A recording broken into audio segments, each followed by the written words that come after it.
सबने हल्फ लेना है। अपना बायां हाथ ऊपर। बिस्मिल्लाहिर्रहमानिर्रहीम। आप साथ पढ़ेंगे। आपने पहले असलम इकबाल पढ़ेंगे, फिर हम सब उसके बाद उनके साथ पढ़ेंगे, हल्फ लेंगे। बिस्मिल्लाहिर्रहमानिर्रहीम। मैं अल्लाह ताला को हाजिर नाजर जानकर हलफ उठाता हूं कि मैं पाकिस्तान के आईन और कानून की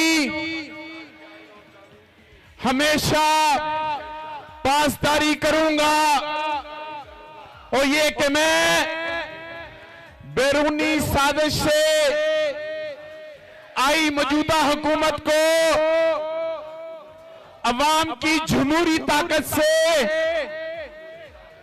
बदलने तक अपनी तमाम तर आईनी और जमहूरी जिम्मेदारियां पूरी करूंगा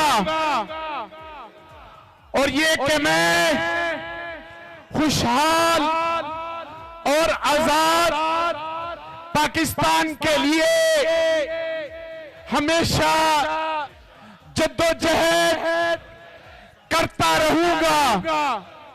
अल्लाह ताला हम सब का हामी और नासिर हो। आमीन। पाकिस्तान इमरान खान